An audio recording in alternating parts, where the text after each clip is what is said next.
ఆత్మస్వరూపులకు అభివాదములు. గురువుగారి అనుమతితో ఈనాటి ప్రార్థన. ఓంకారం బిందు సంయుక్తం నిత్యం ధ్యాయంతి యోగినః కామదం మోక్షదం చైవ ఓంకారాయ నమో నమః. సదాశివ సమారంభాం వ్యాస శంకర మధ్యమాం అస్మదాచార్య పర్యంతాం వందే గురు పరంపరాం. శంకరం శంకరాచార్యం కేశవం బాదరాయణం సూత్రభాష్యకృతౌ వందే భగవంతౌ పునః పునః. ధ్యానమూలం గురోర్మూర్తిః పూజామూలం గురోత్పదం మంత్రమూలం గురోర్వాక్యం మోక్షమూలం గురో కృపా. హరి ఓం. గురుగారిని ప్రారంభించవలసిందిగా కోరుతున్నాను. ఓం నమ శాంతాయ దివ్యాయ సత్య ధర్మస్వరూపిణే స్వానందామృత తృప్తాయ సుందరాయ నమో నమః. మనం అనుభూతి ప్రకాశం 15వ అధ్యాయం చిట్ట చివరి పాఠం. అంటే ఈ పాఠంతో 15 అధ్యాయాలు పూర్తవుతాయి. యస్యాం అవిద్యా అవస్థాయాం భేద భ్రాంతి తదా పుమాన్ ఘ్రాతృ ఘ్రేయ ఘ్రాణ సంజ్ఞాం ఆప్నోతి అన్యాం తథా త్రిధాం. అంటే ఇక్కడ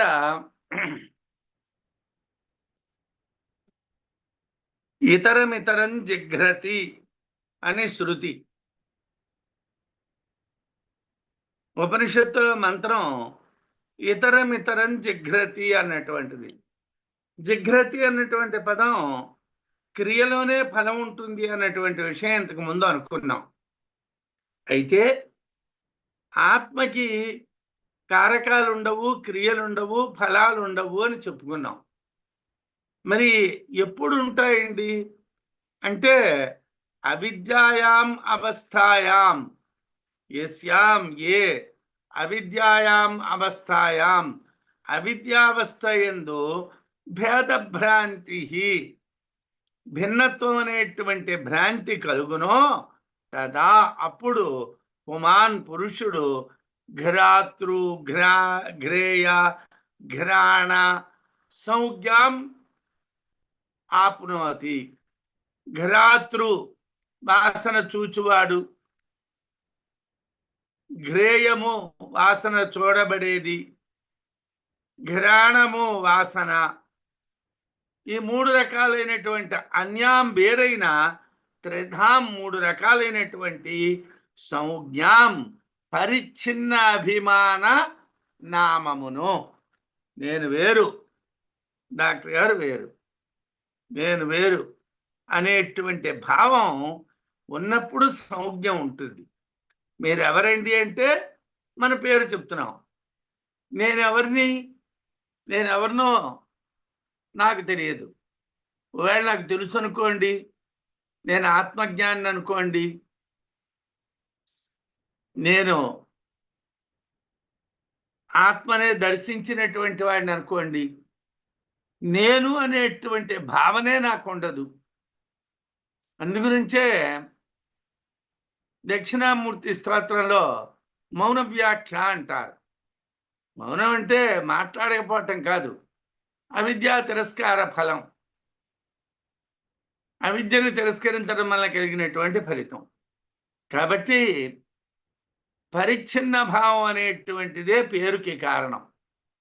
నేను వేరు, మరొకరు వేరు, నాది వేరు, మరొకరిది వేరు. ఈ భావన ఉన్నప్పుడు ఈ సంజ్ఞ అంటే పరిచ్ఛిన్న అభిమానమైనటువంటి నామం ఉంటుంది. తదా ఆప్నోతి, అప్పుడు పొందుతున్నాడు. తథా ఆ విధముగా ఆప్నోతి పొందుతున్నాడు. ఏ అవిద్యావస్థలో భిన్నత్వ భ్రాంతి ఉంటుందో అప్పుడు పూర్ణుడైనటువంటి పురుషుడు ఘరాత అని, ఘ్రేయమని, ఘ్రాణమని వేరు పేర్లని పొందుతాడు. ఎత్ర హి ద్వైతమివ భవతి తదితరం ఇతరం పశ్యతి తదితరమితరం జిఘ్రతి అని అవిద్యావస్థలో ద్వైతాన్ని బృహదారణ్యక ఉపనిషత్తు చెప్పింది. అవిద్యావస్థలో తనను పూర్ణమైనటువంటి ఆత్మగా తెలియక భ్రాంతితో నామరూపాత్మకత్వాన్ని పొందుతారు. ఇది శృతి చెప్పింది. మైత్రేయి బ్రాహ్మణంలో చిట్ట అవిద్య విషయం దాన్ని ఖండించడం అన్న చేసి ఆ బ్రాహ్మణాన్ని ఆపేశారు. అయితే యథార్థానికి ఇక్కడ మైత్రేయి బ్రాహ్మణ అజ్ఞానకాండలో ఉన్నారు, జ్ఞానకాండలోని మైత్రేయి బ్రాహ్మణ ఉన్నారు. మైత్రేయి బ్రాహ్మణం 2 చోట్ల ఉంటుంది. అంటే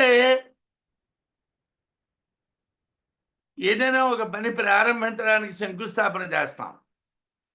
ఓ ఇల్లు కట్టాలి అంటే పూర్తి చేసాము అంటే గృహప్రవేశం చేస్తాం. అలాగా అజ్ఞానకాండలో ముందు మనకి ఏమిటి కావాలో తెలుసుకోవాలి. పురాణాలు కానీ, ఉపనిషత్తులు కానీ, వేదాలు కానీ ఏవి కూడా భిన్నత్వాన్ని చెప్పవు, ఏకత్వాన్నే చెప్తాయి. అయితే ఏకత్వాన్ని మనం ఎందుకు తెలుసుకోలేకపోతున్నాం? మనకి ఆ రకమైనటువంటి దర్శనం లేదు. మన సమయం అంతా ఏం చేస్తున్నాం అంటే వృధా విషయాలకి గడుపుతున్నాం. అంటే ఒకసారి మనం పాఠం చెప్పినప్పుడు వింటున్నాం, మళ్ళీ నిన్ననేం విన్నాం, మొన్ననేమిటి విన్నాం, అటుమన్న ఏమిటి విన్నాం, మనం ఏమిటి విన్నామని ఎప్పుడైనా అంటే మనకి 24 గంటల పని ఉన్నంత గొప్పవాళ్ళం కాం, ఖాళీ ఉంటుంది. మరోసారి వింటున్నామా, ఆలోచిస్తున్నామా? ఎందుకు వింటున్నామా అన్నానంటే మా ప్రవచనాలు వినాలని నా కోరిక కాదు, ఆలోచించడానికి. మనం ఎప్పుడు ఆలోచిస్తాం? అవతలవాడు చెప్పినటువంటిది తప్ప ఒప్ప అది ఆలోచించాలంటే ఒకసారి విన్నాం, ఆ విన్నప్పుడు వినేసాం, పాఠం వినేసాం, అయిపోయింది. క్లాసులో పాఠం వినేసి వచ్చేసి పరీక్ష రాసాం అంటే పొరపాటు. దాన్ని ఆలోచించాలి, దాన్ని అర్థం చేసుకోవాలి, దాన్ని మన బుద్ధిలో నిలబెట్టాలి. దానికి సమ్ టైం పడుతుంది, కొంత సమయాన్ని కేటాయించాలి. అంటే మనం ఈ ప్రయత్నంలో ఉన్నామంటే ఈ ప్రయత్నానికి కొంత సమయం కేటాయించాలి. యథార్థానికి ఏదో 40-45 సంవత్సరాల క్రితం నుంచి వేదాంతాలు చదువుతున్నాం. ఈ బృహదారణ్యకోపనిషత్తులో ప్రారంభిస్తూ ఉన్నప్పుడు బృహదారణ్యకోపనిషత్తుని శంకరాచార్యుల వారి వ్యాఖ్యానాన్ని పక్కన పెట్టి ఒక్క అనుభూతి ప్రకాశాన్నే బోధిద్దాం అనుకున్నాం. ఆ సమయంలో సురేశ్వరాచార్యుల వారి యొక్క భాష్యవార్తిక గ్రంథం అనుభూతి ప్రకాశంలో ఉన్నటువంటి శ్లోకాలతోనే వచ్చింది. అంటే మనం వేదాంతంలో చదవవలసింది అనంతమైనటువంటిది ఉంది, మనం చదివింది చాలా తక్కువ. దీంట్లో కూడా నిత్య వ్యవహారంలో మనం దర్శిస్తూ ఉన్నది చాలా తక్కువ. కాబట్టి అవిద్యావస్థలో ద్వైతం ఉంటుంది, విద్యావస్థలో ద్వైతం ఉండదు, జ్ఞానంలో ద్వైతం ఉండదు, అజ్ఞానంలో ద్వైతం ఉంటుంది. నిన్న ఒక రామరావణయోరు యుద్ధం అన్న చోట రాముడు రావణుడు ఒకటే అని చెప్పాను. కిలియన్ రావణుడు, రాముడు విజ్ఞాన ఘనుడు, విజ్ఞాన ఘన కిల్యము రావణుడు. ఎలా దర్శిస్తామండి? ఆ రామాయణాన్ని పదే పదే మనం ఆలోచిస్తే ఆ రాముడు ఏమిటి, రావణుడు ఏమిటి తెలుస్తుంది. లేకపోతే రాముడు ఒక మానవుడు, రావణుడు ఒక రాక్షసుడు, రావణుడు ఒక స్త్రీ చోరుడు, జారుడు అన్నటువంటి భావనే మనకు ఉంటుంది. మనం చదవాలి, ఆలోచించాలి. విద్యకి 4 దశలని ఇంతకు ముందు కూడా చెప్పాను. ఒక్క అధీతి ఎప్పుడూ పనికిరాదు. దాని గురించి ఆలోచించాలి, దాన్ని ఆచరణలో పెట్టాలి.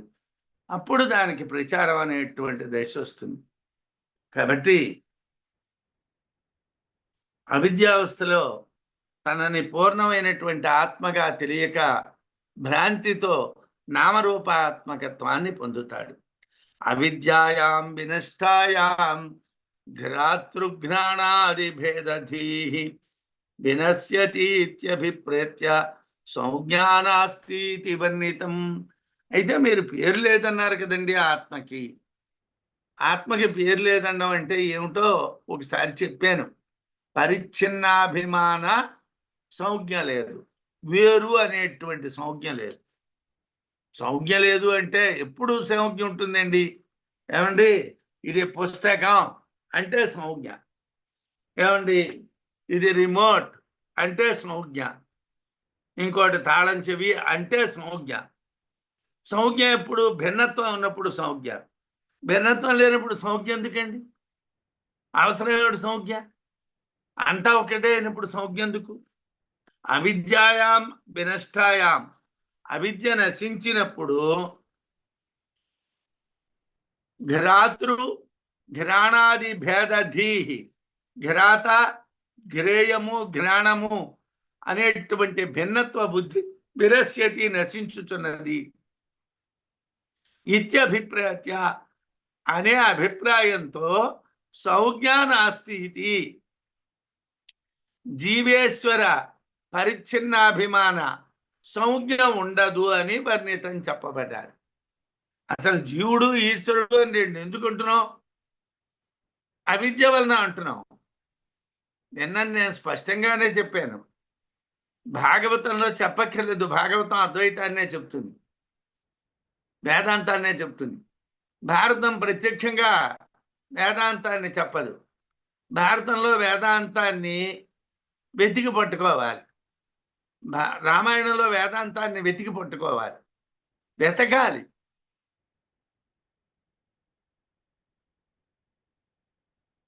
అంటే ఎప్పుడు ఏమిటైంది? అవిద్య నశించినట్టుగా అయితే ఘ్రాత లేడు, ఘ్రాణము లేదు, గ్రేయము లేదు, భిన్నత్వ బుద్ధి లేదు అనే అభిప్రాయంతో సంజ్ఞానాస్తి ఇది జీవేశ్వర సంజ్ఞ ఉండదు అని వర్ణించాం. జీవుడనొకడు, ఈశ్వరుడనొకడు రెండు ఉండవన్నాం. అంటే అటువంటి నామం పరిచ్ఛిన్న అభిమానం ఉండదన్నాం. అభిజ్ఞోప్యప్య అపి అజ్ఞవద్భేదం ఘ్రాతృఘ్రాణాది లక్షణం విజానాతీతి చేద్మైమో విద్యాయాం తద సంభవాత్.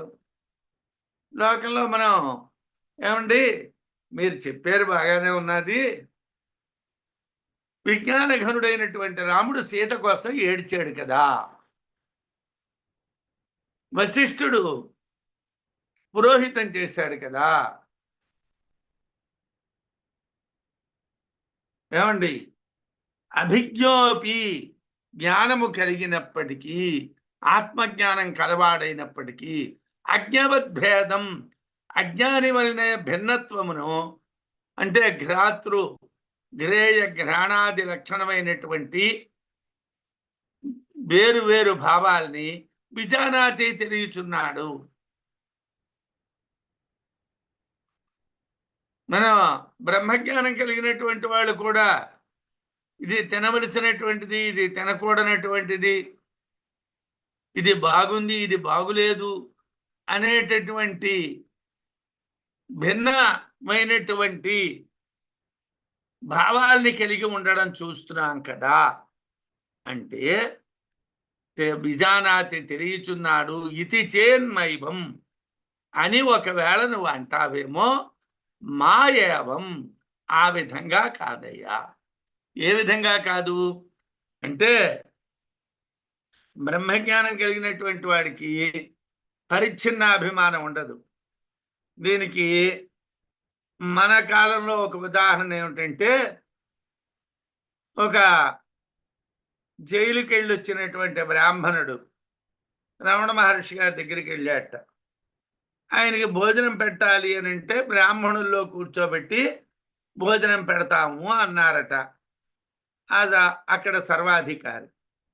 అబ్బే నేను అలా కూర్చో తిననండి, నేను జైలుకి వెళ్ళాను, యజ్ఞోపేతం తీసేశాను, బ్రాహ్మణ కర్మలు మానేశాను, కాబట్టి నేను ఇతర వర్ణాల వాళ్ళ దగ్గరే కూర్చో తింటాను అని అతడు అన్నట్ట. అప్పుడు అది పరిష్కారం అవడం లేదు. నేను బ్రాహ్మణ ధర్మాన్ని వదిలేశాను కాబట్టి బ్రాహ్మణుడిని కాను అని వాడంటాడు. లేదు, నువ్వు బ్రాహ్మణ పుట్టుక పుట్టావు కాబట్టి బ్రాహ్మణుడివి అని సర్వాధికారి అంటాడు. రమణ మహర్షి గారు వచ్చారట. ఏమిటి వివాదం అని అడిగారు. ఇది చెప్పారు. సరే, నువ్వు నా దగ్గర కూర్చోవయ్యా అన్నారట. అదేమిటండి అన్నారట. నేను బ్రాహ్మణుణ్ణి కాను, అబ్రాహ్మణుణ్ణి కాను. నేను పుట్టుక చేత బ్రాహ్మణుణ్ణే, బ్రాహ్మణ ధర్మాలు పాటించలేదు. నేను బ్రాహ్మణుణ్ణి, అబ్రాహ్మణుణ్ణి. అంటే జ్ఞానులైనటువంటి వాళ్ళకి కూడా భిన్నత్వ బుద్ధి ఉంటుందా? ఉండదు. ఉంటుందా అంటే ఉండదు. ఎప్పుడు ఉన్నట్టు కనిపిస్తుంది? అవిద్యా దశలో ఉన్నట్టు కనిపిస్తుంది. మాయేవం ఆ విధంగా కాదు. విద్యాయాం తద సంభవాత్. జ్ఞానకాండలో దానికి అవకాశం లేదు. పరిచ్ఛిన్న అభిమానం అనేటువంటిది జ్ఞానకాండలో లేదు. భిన్నభావం అనేటువంటిది జ్ఞానకాండలో లేదు. జ్ఞాని సర్వాత్మభావం కలవాడు కాబట్టి వాడికి ఈ భిన్నభావం అనేటువంటి అవకాశం లేదు అని చెప్పారు. అయితే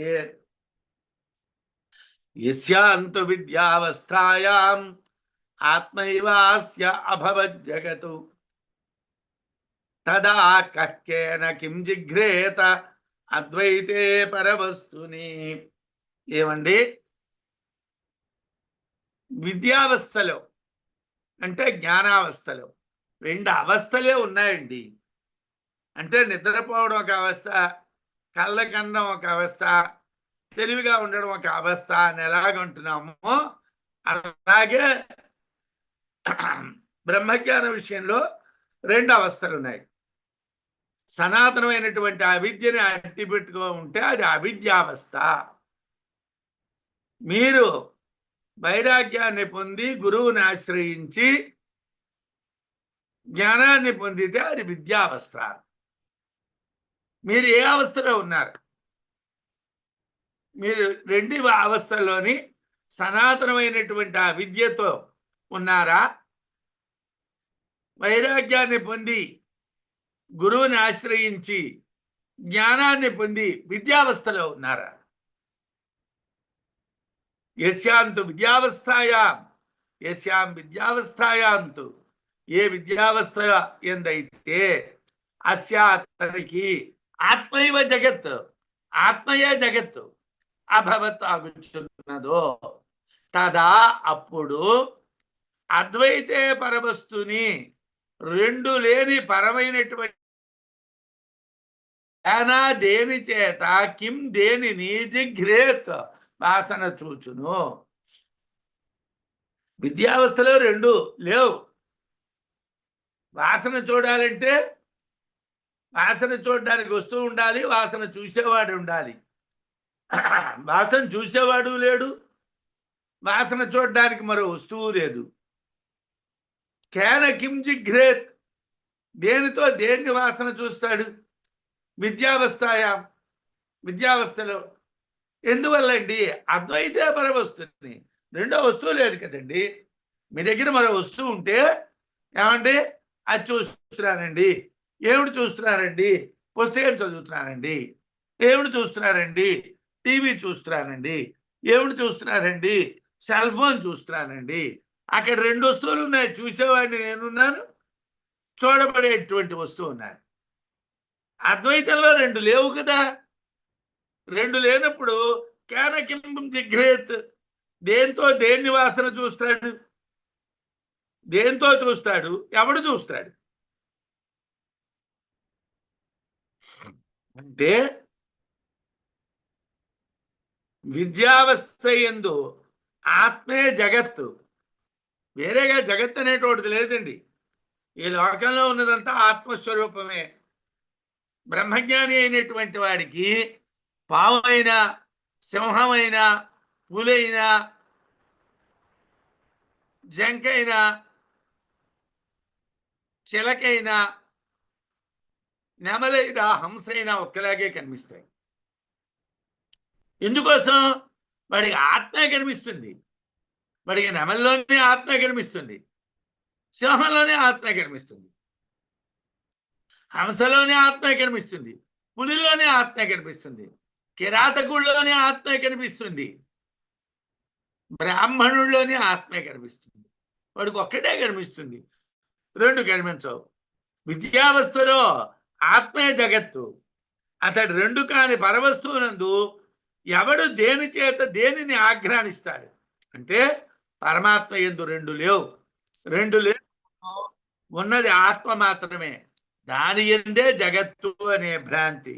కనుక వాసన చూచేవాడొకడు లేడు, వాసన చూడబడేటువంటిది ఒకటి లేదు, వాసన లేదు, ఉన్నదంతా ఆత్మే. ఉన్నదంతా ఆత్మయందు ప్రమాణం ద్వారా ప్రమాత ప్రవర్తించడం అనేటువంటిది ఉండదు. ఆత్మలో ప్రమాణాలు ఉండవు. ఆత్మకి ప్రమాత అని ఒకడు ఉండడు. ఆత్మకు ఆత్మ విషయం కాదు. విషయం అంటే అనుభవించబడేది. ఆత్మ ఆత్మని అనుభవించదు. విషయం కాని వస్తువు యొక్క జ్ఞానము జ్ఞాతకు కలుగుట సంభవం కాదు. అంటే అనుభవించడానికి పనికిరాని వస్తువు యొక్క జ్ఞానం జ్ఞాతకి ఎవ్వరికీ కలగదు. కాబట్టి దేని ద్వారా సర్వం తెలుస్తున్నదో అట్టి విజ్ఞాత ఏ ఇంద్రియం ద్వారా తెలియబడడు.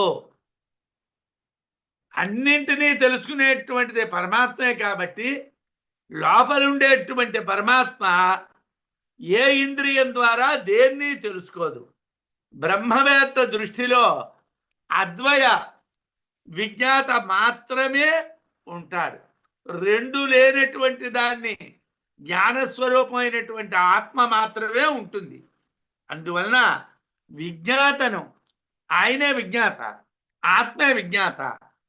తెలియుట అంటే తెలివిలో విషయం చేయడం, జ్ఞానంలో విషయం చేయడం. అది సంభవం కాదు. జ్ఞానం విషయం కాదు. విషయం అంటే ఇంద్రియార్థము. విషయము అంటే ఏదో సబ్జెక్టు ఆబ్జెక్టు అనేటువంటి ఇంగ్లీష్ పదాలు కావు. విషయము అంటే ఇంద్రియార్థం. జ్ఞానంలో ఇంద్రియార్థాలు ఉండవు. కాబట్టి జ్ఞానంలో ఒక ఆత్మే ఉంటుంది.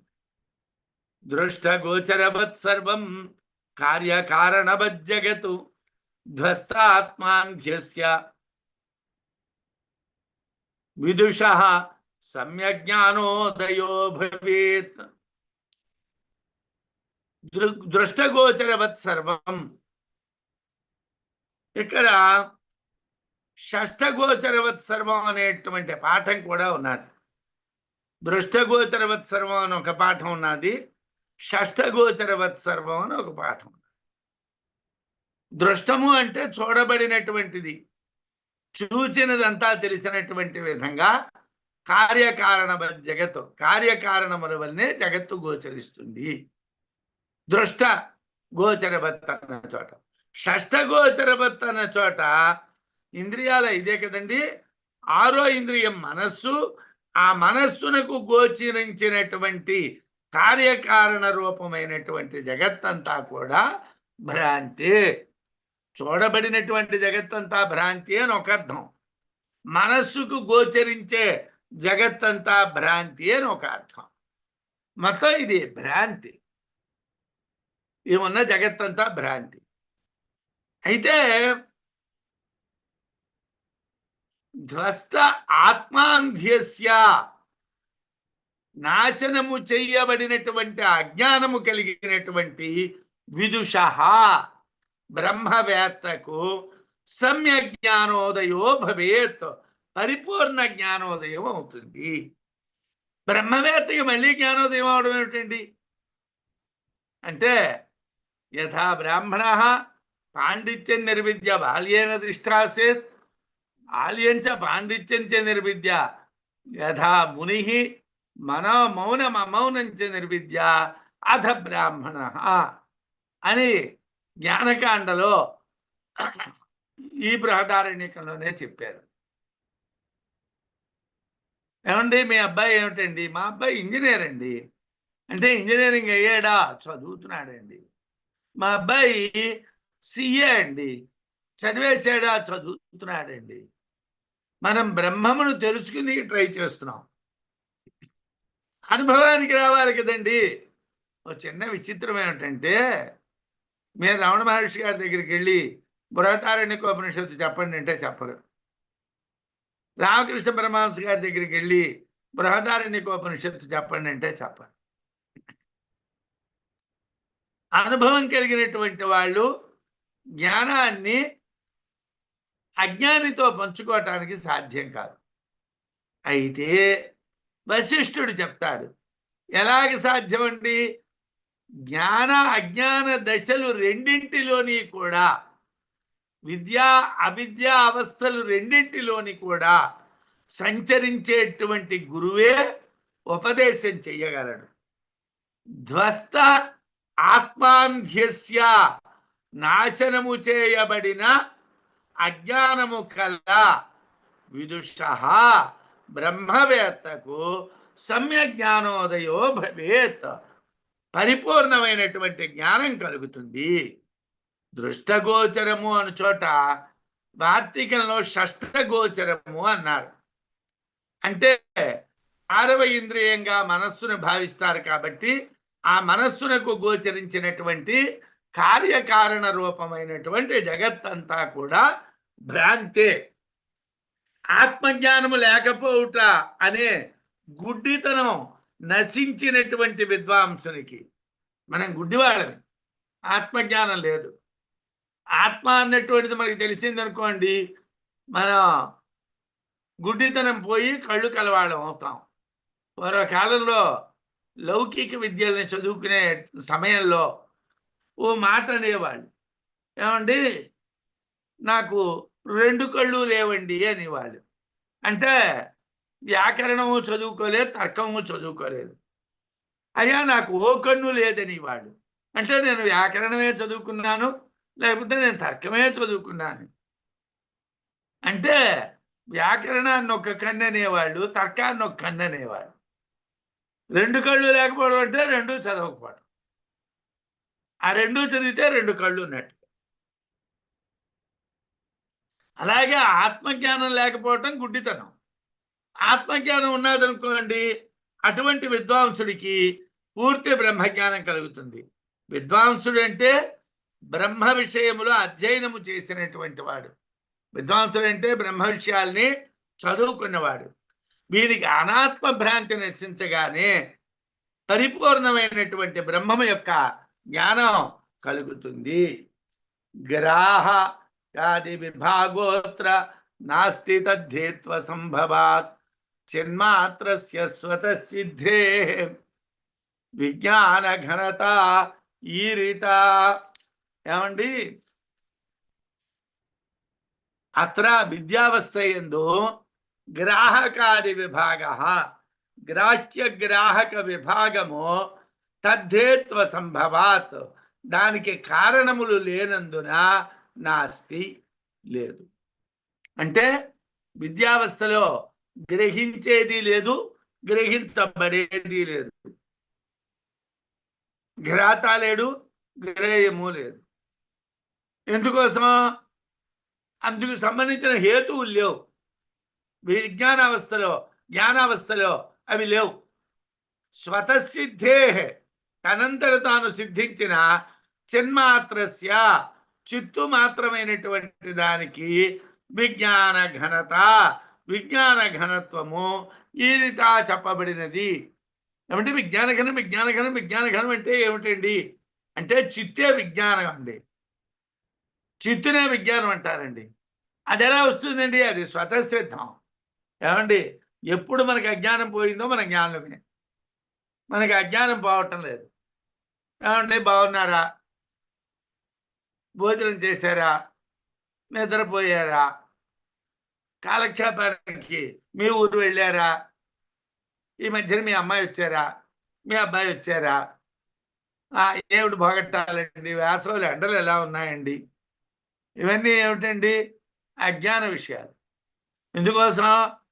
ఏదో ఒక గంటో అరగంటో మాట్లాడుకుంటే రిలీఫ్ అన్నాం. ఇది ఉండకూడదు. ఇది అజ్ఞాన విషయం. జ్ఞాన విషయం ఏమిటండి? అది స్వతసిద్ధం. ఎప్పుడు మీరు ఇవన్నీ వదిలేశారు, మౌనంగా కూర్చున్నారు. మీ నాన్న మీరు చోట కూర్చున్నారు. ఒక 5 నిమిషాలు, 10 నిమిషాలు, పావు గంట, అరగంట మీ మనస్సల్లా వాటి మీద, వీటి మీద వెళ్తుంది మొదటి రోజు. మీరు అయినా ఏ విషయం ఎవరితోనే మాట్లాడలేదు, ఎవరికి ఫోన్ చేయలేదు, ఎవరికి ఏమీ చెప్పలేదు, ఎవరిని ఏమీ అడగలేదు. రెండో రోజు, మూడో రోజు, 10వ రోజు, నెల, సంవత్సరం ఎవరైనా కనిపిస్తే ఏమండి బాగున్నారా అంటే అలాగేనండి. ఎందుకోసం? అసలు వాడిని వీడు గుర్తుపెట్టాడో లేదో తెలియదు. ఏడాదో, 2 ఏళ్ళో, 3 ఏళ్ళో ఒక మనిషితో మాట్లాడకుండా, ఓ మనిషిని చూడకుండా ఉంటే వాడికి సంబంధించినటువంటి ఆలోచనలన్నీ పక్కకి వెళ్ళిపోయాయి. అలాగే విషయాలకు సంబంధించిన ఆలోచనలన్నీ పక్కకి వెళ్ళిపోయాయి. రోజు అడుగుతున్నాం అనుకోండి, ఏమిటి కూర వండావు అని అడిగాం. అలా కాకుండా ఆ సమయానికి వెళ్ళి అక్కడ కూర్చున్నాం అనుకోండి, ఒక నెల్లాళ్ళు అయ్యేసరికల్లా ఏమిటి పెడితే అది తినేయడానికి అలవాటు పడ్డాం.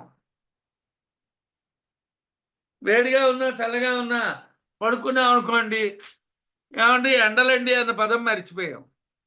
లేకపోతే ఎండల్లో చాలా చంపేస్తున్నాయండి, చల్లగా లేదండి అన్నాం. ఈ అనుభూతులన్నీ, ఈ విషయాలన్నీ కూడా స్వతసిద్ధమైనటువంటి ఆత్మకుండవు. అందువలన దాన్ని విజ్ఞాన ఘనం అంటారు.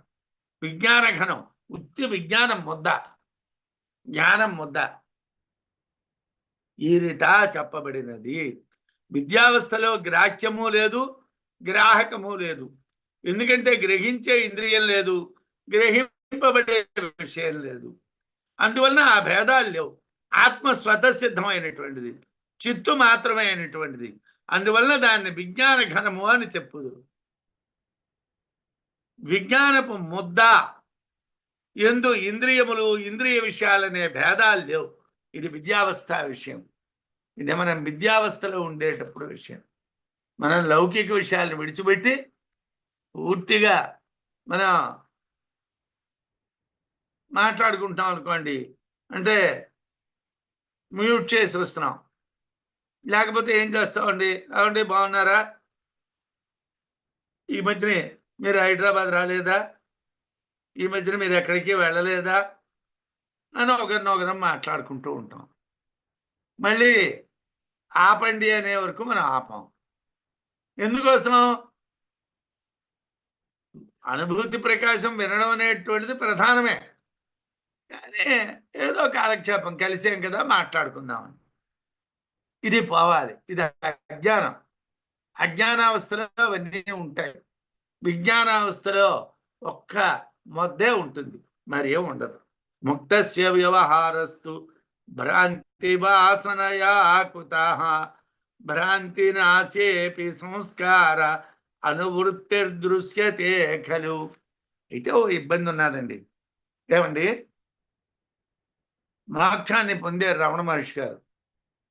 కానీ ఆయన రోజు స్నానం చేశారు, రోజు పలహారం చేశారు, రోజు భోజనం చేశారు, నిద్రపోయారు, అనారోగ్యానికి మందులు తిన్నారు. మరి అవన్నీ ఎందుకండి? అవన్నీ ఎందుకు? ఆయన ముక్తుడు కదా. అవన్నీ అవసరం ఆయనకి? ముక్తుడికి అవసరమా? అంటే ముక్తస్యతు, ముక్తుడైన వానికైతే భ్రాంతి వాసనయా, భ్రాంతితో కూడిన వాసనా విషయమైన వ్యవహార ప్రవృత్తి కుతః, ఎందువలన? ముక్తుడైనటువంటి వాడికి భ్రాంతులతో కూడుకున్నటువంటి వాసన ఎందువలనండి అంటే, భ్రాంతి నాశేపి, భ్రాంతి నశించినా కూడా సంస్కార అనువృత్తి జన్మాంతర సంస్కారములు వెంబడించుట చేత దృశ్యతే ఖలు కనిపించుచున్నది కదా. అంటే భ్రాంతి లేదు, దేహం మీద భ్రాంతి లేదు, అయినప్పటికీ జన్మాంతర సంస్కారాలు పనిచేస్తున్నాయి. ఇది ఎలాగండి? విద్యావస్థలో జ్ఞానము చేత అవిద్య నుండి ముక్తుడయ్యాడు, తానే ఆత్మ సర్వాత్మ అని తెలుసుకున్నాడు. అయినా కూడా భ్రాంతి విషయకమైనటువంటి వాసనలు ఎందుకు కనిపిస్తున్నాయి అంటే భ్రాంతి నశించిపోయిన పూర్వజన్మ సంస్కారాలు వెంటబడి ఉండడం కనిపిస్తుంది. మన జన్మాంతర సంస్కారాలు పనిచేస్తూ ఉంటాయి. అదెలాగండి? జ్ఞానం వల్ల సంచితం నశిస్తుంది, ఆగామి అంటదు, కానీ ప్రారబ్ధం వెంబడిస్తుంది అని బ్రహ్మ విద్యా ప్రకరణంలో చెప్పారు. బ్రహ్మ విద్యా ప్రకరణంలో ప్రారబ్ధం అనేటువంటిది ఉంటుంది, అది పోదు. అందుకే ప్రారబ్ధం వల్ల శరీరం పోలేదు. బ్రహ్మజ్ఞానం మీకు 10వ ఏట కలిగింది, మీరు ఆత్మజ్ఞానం అయిపోయారు, కానీ మీరు 90 ఏళ్ళు బతికారు. అంటే రిమైనింగ్ 80 ఇయర్స్ మీరు లౌకికుడు జీవించినట్టుగా జీవించారు. అప్పుడు మీరు ఆహారం తీసుకున్నారు, నిద్రపోయారు, కూర్చున్నారు, మాట్లాడారు, చూశారు, విన్నారు. ఇవన్నీ ఎందుకు జరిగాయండి? ఆ 80 ఏళ్ల ప్రారంధం మీ దగ్గర ఉన్నది. మీరు జన్మాంతర సంస్కారం చేతను ఒక 90 ఏళ్ల ఆయుర్దాయంతో కూడినటువంటి బరువు మోసుకొచ్చారు. జన్మాంతరంలో ఉన్నటువంటి సంస్కార విశేషం చేతను మీకు జ్ఞానం 10వ ఏట వచ్చేసింది, మోక్ష జ్ఞానం వచ్చేసింది, ముక్తులైపోయారు. ఐహికమైనటువంటి భోగాల మీద మీకు వాసన లేదు. మీరు కొండ మీద ఉన్నారు, పాముల మధ్యన ఉన్నారు, పులుల మధ్యన ఉన్నారు, సింహాల మధ్యన ఉన్నారు, తిండి లేని చోట ఉన్నారు, రాళ్ల మీద ఉన్నారు. మీరు వైరాగ్యం పరిపూర్ణంగా కలిగింది. కానీ ఈ మిగిలిన 80 ఏళ్ళు బ్రతకడం అన్నది మాత్రం తప్పలేదు. ఎందుకోసం? అది ప్రారబ్ధం కాబట్టి. బ్రహ్మ విద్యా ప్రకరణంలో ప్రారబ్ధం నశించదు, సంచితం నశిస్తుంది, ఆగామి అంటదు అని చెప్పారు. అందువలన ప్రారబ్ధం వెంబడిస్తుంది. అందువలన అవిద్య నశించినప్పుడు నేను వేరు ఆత్మ అనే భ్రాంతి నశించిపోయింది, జీవేశ్వర భ్రాంతి నశించింది, జగత్తు వేరు ఆత్మ వేరు అనేటువంటి భిన్నత్వ భ్రాంతి నశించింది. కానీ జన్మాంతర వాసనా విషయాలు ప్రారబ్ధాలు అగటం వలన నశించలేదు. అందువలన విషయ భ్రాంతి శరీరం పడిపోయే వరకు కనిపిస్తుంది. భోజనం చేశాడు, నిద్రపోయాడు, ఇంద్రియ భ్రాంతి కనిపిస్తుంది. విదేహముక్తి శరీరం పడిపోయిన తర్వాతనే ముక్తి కలుగుతుంది.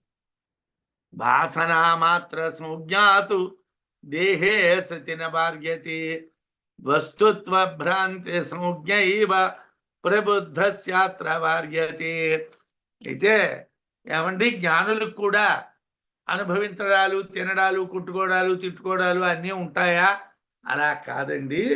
వాసనా మాత్ర సంజ్ఞాతు, జన్మాంతర సంస్కార వాసనా విషయ మాత్రమైనటువంటి పరిచ్ఛిన్నాభిమాన నామం, పరిచ్ఛిన్నాభిమాన సంజ్ఞ దేహే సతి, శరీరం ఉండగా నవార్యతే, నశించదు.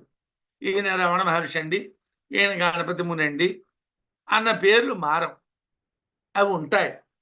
అవి వాసనా మాత్రమైనటువంటి సంజ్ఞలు, అవి ఉంటాయి. అవి వారించడానికి వీలు కాదు. అత్ర విద్యావస్థ యందు ప్రబుద్ధస్య, జ్ఞానాన్ని పొందినటువంటి వానికి వస్తుత్వ భ్రాంతి సంజ్ఞాయేవా, అవిద్యా విషయక మిథ్యాత్వరూప పరిచ్ఛిన్నాభిమాన దేహేంద్రియ సంఘాత భ్రాంతి మాత్రమే భార్యతే, నివారింపబడును.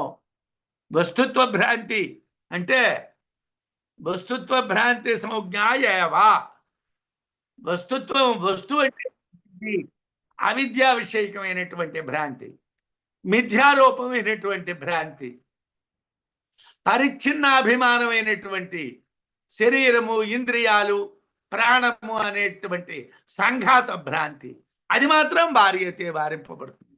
అంటే అతడికి అవిద్య ఉండదు, మిథ్యా విషయాలు అంటావు, నేను వేరు జగత్తు వేరు అన్న భావన ఉండదు, శరీరం మీద భ్రాంతి ఉండదు, ఇంద్రియాల మీద భ్రాంతి ఉండదు, సంఘాత భ్రాంతి ఉండదు. మరేమిటి వాసన మాత్రమైనటువంటి సంజ్ఞం ఉంటుంది. అంటే పూర్వజన్మ సంస్కార విశేషం చేతనం లబ్ధమైనటువంటి పరిచ్ఛిన్నత్వం మాత్రం ఉంటుంది. రమణ మహర్షి, రామకృష్ణ పరమహంస అనేటువంటి పరిచ్ఛిన్నత్వం ఉంటుంది.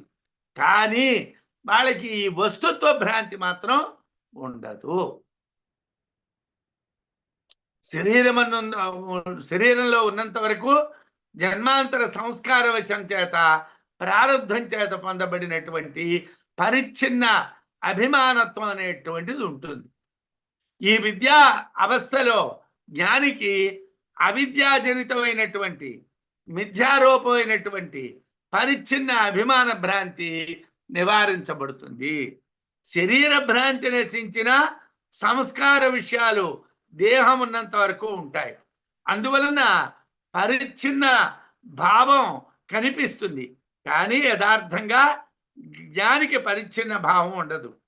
అతనికి ఉన్నది ప్రారబ్ధ ఫలానుభూతి మాత్రమే, ప్రారబ్ధ ఫలాన్ని అనుభవించడం మాత్రమే.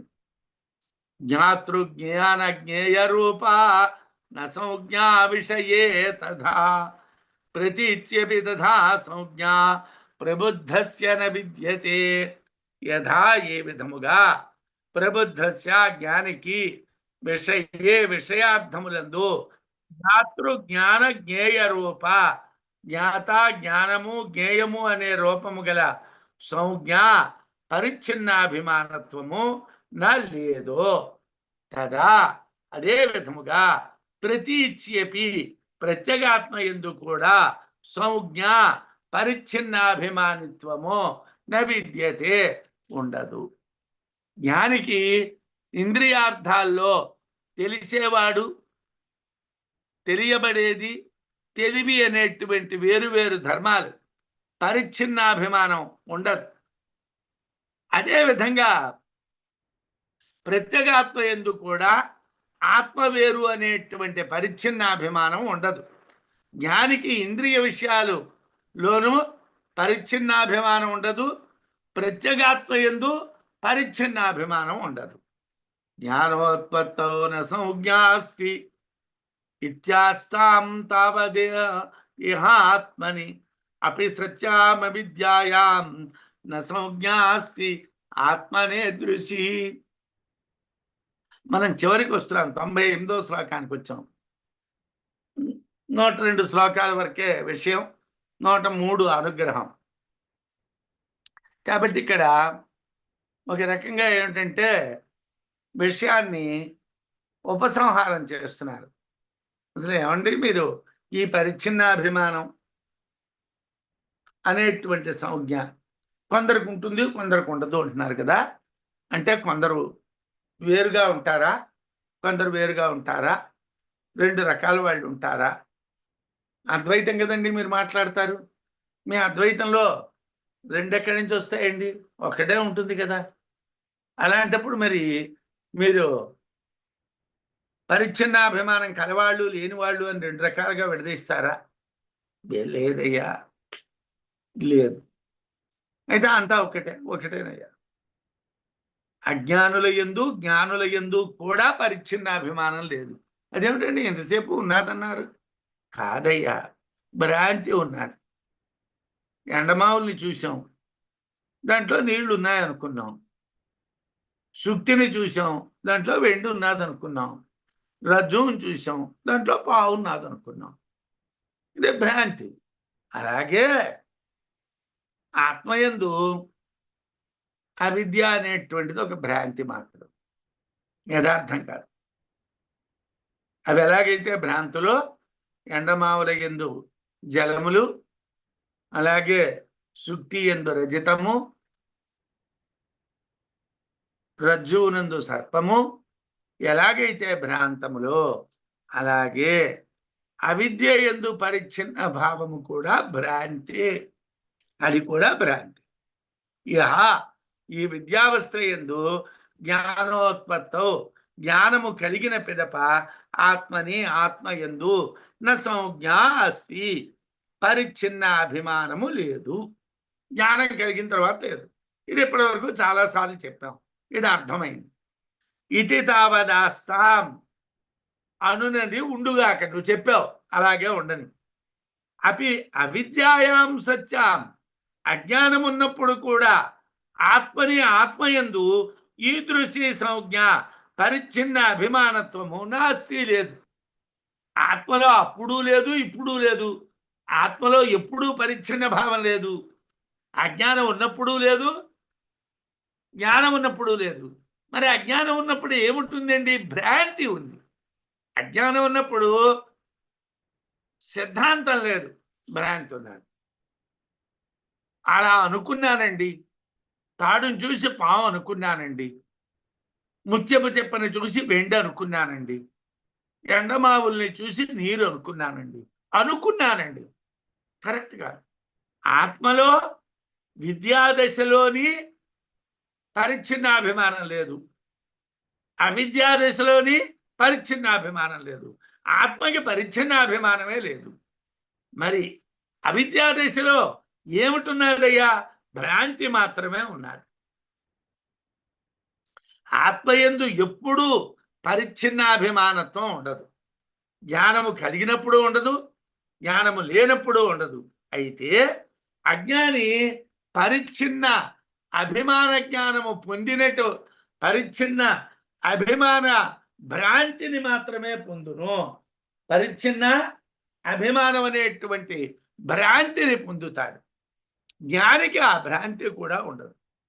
అజ్ఞానికి భ్రాంతి ఉంది, జ్ఞానికి భ్రాంతి కూడా లేదు. ఏమండి, నిజంగా పావును చూసిరా ధైర్యం కలిగినటువంటి వాడు భయపడ్డు. ఆ పాము అలా వెళ్ళిపోతుంది, నేను ఇలా వెళ్ళిపోతాను అనుకుంటాడు. కానీ అవిద్యావంతుడు తాడును చూసి పాము అనుకుంటాడు. అవిద్య అనేటువంటి దానివల్ల భ్రాంతి. అది భ్రాంతి మాత్రమే, అది నిశ్చయం కాదు. ఆత్మకి జ్ఞానావస్థలోని పరిచ్ఛిన్న భావం లేదు, అజ్ఞానావస్థలోని పరిచ్ఛిన్న భావం లేదు, రెండవస్థల్లోని లేదు. గ్రాహకాది జగత్సర్వం ఏన కూటస్థ సాక్షిణ లోకః సర్వో విజానాతి జానీయాత్ కేన తం వద. అసలు తెలుసుకుందికి ఏమైనా ఉంటే కదండి. అంతా పరమ ఆత్మే, విజ్ఞాన ఘనమైనటువంటి ఆత్మే. నేను బోధించడానికి లేదు, మీరు వినడానికి లేదు. బోధించేవాడు లేడు, వినేవాడు లేడు. ఎందువల్ల? నా యందు ఆత్మ ఉన్నది, మీ యందు ఆత్మ ఉన్నది. ఆత్మ ఒక్కటే ఉన్నది. ఏనా ఏ కూటస్థ సాక్షిణ, సాక్షి అయినటువంటి ఆత్మచేత గ్రాహకాది జగత్ సర్వం, గ్రాహ్య గ్రాహక రూపమైనటువంటి మొత్తము జగత్తు అంతా, సర్వలోక ప్రజలందరూ కూడా, జనులందరూ కూడా విజానాతి తెలియచున్నారు. తం ఆ కూటస్థ సాక్షి అయినటువంటి ఆత్మను కేనా దేని చేత జానీయాత్ తెలియదగును. ఆత్మ వల్లనే అన్నింటినీ తెలుస్తూ ఉంటే ఆత్మని దేంతో తెలుసుకోవడం అండి? ఈ జగత్తంతా గ్రాహ్య గ్రాహక రూపమున భిన్నమై ఉన్నది. దీనిని అంతటిని అందరు జనులు కూడా కూటస్థ సాక్షి అయినటువంటి ఆత్మ చేతే తెలుస్తున్నారు. అటువంటి కూటస్థుడు సాక్షి ద్రష్ట అయినటువంటి ఆత్మను దేంతో తెలుసుకుంటామో చెప్పు అంటే, దేని చేత తెలియుటకు సాధ్యము కాదు. ఏనేదం సర్వం విజానాతి తం కేన విజానీయాద్ విజ్ఞాతారం అని బృహదారణ్యక శృతి. అంటే ఆత్మను తెలియడానికి సాధనం లేదు, ఆత్మే అన్నింటినీ తెలుస్తుంది. బోధృత్వాత్ లోచనేనాపి న సంజ్ఞా ప్రత్యగాత్మని నబోద్ధా గృహ్యతేన్యేన బోధేన విషయేన వా. లోచనేన దర్శించు ఇంద్రియము చేత, బోధృత్వాత్ తెలియబడుట వలన, ప్రత్యగాత్మని ప్రత్యగాత్మయందు న సంజ్ఞ పరిచ్ఛిన్నాభిమాన ధర్మములు లేవు. బాధ స్వయముగా తెలిసేవాడు అన్యేన బోధేన ఇతర జ్ఞానము చేత లేదా విషయేనవా ఇంద్రియార్థముల చేత గాని నగృహ్యతే గ్రహింపబడడు. ప్రత్యేగాత్మ స్వయంగా బోధ తానే తెలిసినటువంటిది, స్వయంగా ద్రష్ట తానే దర్శించేది. అది పరిచ్ఛిన్నం కాదు, సర్వాత్మ భావం కలది. అందువలన ప్రత్యేగాత్మ అన్నింటినీ దర్శిస్తుంది. కనుక దానికి పరిచ్ఛిన్న అభిమాన సంజ్ఞ చెప్పక్కర్లేదు. దానికి వేరేగా ఇది ద్రష్ట అని చెప్పక్కర్లేదు.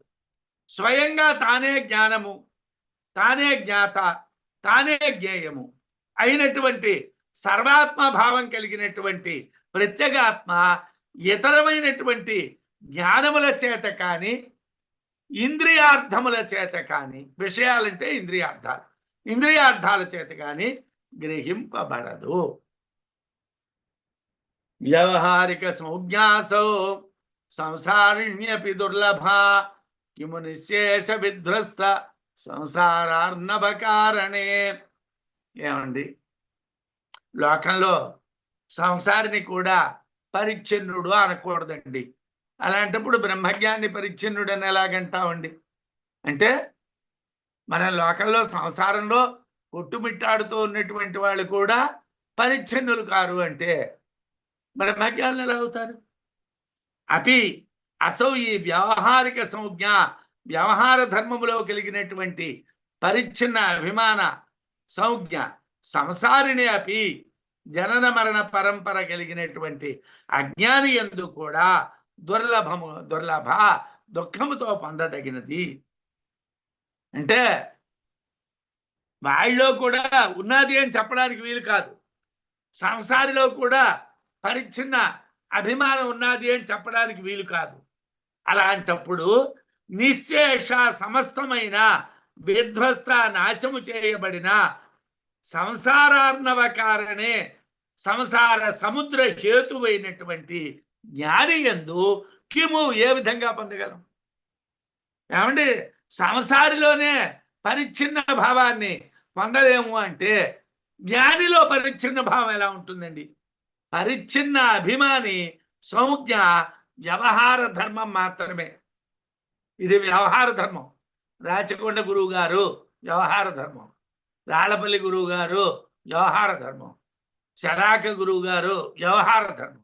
ఇది వ్యవహార ధర్మమే కానీ ఇది యథార్థ ధర్మం కాదు, ఇది పరిచ్ఛిన్నం కాదు. రాచకొండ గురువు గారు చెప్పేది బ్రహ్మజ్ఞానమే, రాళ్లపల్లి గురువు గారు చెప్పేది బ్రహ్మజ్ఞానమే, శరాక గురువు గారు చెప్పేది బ్రహ్మజ్ఞానమే. అందరూ బ్రహ్మాన్నే. ఇక్కడ పరిచ్ఛిన్నం ఎక్కడున్నది? అలాంటప్పుడు గురువులందరికీ అంటే చాలు. కానీ పాపం మనం పరిచ్ఛిన్నులేం కాబట్టి మనం ఏమిటంటాం? అయ్యా రాచకొండ శర్మ గారికి గురువు గారికి నమస్కారాలు, శలాక రఘునాథ శర్మ గురువు గారికి నమస్కారాలు, ఏదో మొదలుపల్లి దత్తాత్రేయ శాస్త్రి గురువు గారికి నమస్కారాలు అని అంటాం. ఈ పరిచ్ఛిన్నతో అనేటువంటిది వ్యవహార ధర్మం మాత్రమే. యథార్థమునకు భ్రాంతి మాత్రమైనటువంటి జనన మరణ రూప జగత్తునందు పరిచ్ఛిన్నాభిమాన ధర్మములు పొందాలనుకునుట కూడా భ్రాంతి విషయమే అగును. దుర్లభ అంటే సులభంగా దొరకవు. ఈ జనన మరణ రూపమైనటువంటి జగత్తులో పరిచ్ఛిన్న అభిమాన ధర్మాలు ఉన్నాయా అంటే వెతకడం కష్టం. ఎందుకు వెతకడం కష్టం? ఎందుకండి? అసలు ఎక్కడా సంజ్ఞ అనేటువంటి వ్యవహార ధర్మాలు అనేటువంటివి ఎవరి యందు లేవు. సంసారులు యందు లేవు, జ్ఞానుల యందు లేవు. కాబట్టి సంసారిలోనే ఈ ధర్మాల్ని చూడడం కష్టం. అంటే అసంసారి అయినటువంటి వాడు